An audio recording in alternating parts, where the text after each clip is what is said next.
On the morning of August 13, 1961, Berlin woke up to a nightmare. Soldiers rolled out barbed wire, concrete blocks, and machine guns. A wall was being built, right through the middle of the city. But this wasn't just politics. This wall cut through houses, sealed families inside, and turned neighbors into prisoners overnight. The Berlin Wall wasn't built slowly. It appeared almost instantly.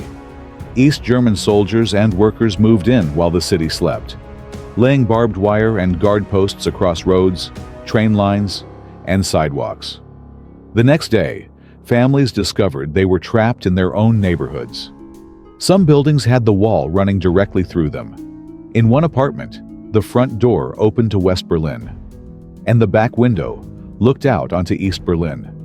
Within days, authorities began bricking up doors and windows. Some residents were sealed inside their homes, unable to leave. Parents on one side, children on the other, lovers separated, grandparents never seen again. The wall ripped through relationships and lives without warning. And if you were unlucky enough to be caught on the wrong side, you stayed there. For years, letters were censored, phone calls were monitored, and the longer the wall stood, the more painful the separation became. In the early days, residents on the east side tried to escape, right from their own buildings.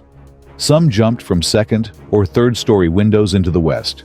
Others tied together bedsheets or used homemade pulleys to lower themselves down. One woman leapt from her apartment while East German guards tried to catch her. She made it, but not everyone did. After too many escapes, the government ordered entire apartment buildings to be emptied and sealed. Doors were welded shut. Windows were bricked over. Some buildings were demolished altogether. As time went on, escape got harder, but not impossible. Entire tunnels were dug from the basements of West Berlin buildings, burrowing under the wall. Abandoned train stations became smuggling routes. In one case, a fake delivery truck was modified with a secret compartment to carry people across. These stories are not fiction. They're the acts of desperate families fighting to be together again. The Berlin Wall stood for 28 years, nearly 3 decades of separation, fear, and silence. And when it finally fell in 1989, people didn't just cheer. They wept for the years lost, the families torn apart, and the doors that were finally opened again. The wall may be gone, but the scars it left behind still shape Berlin to this day.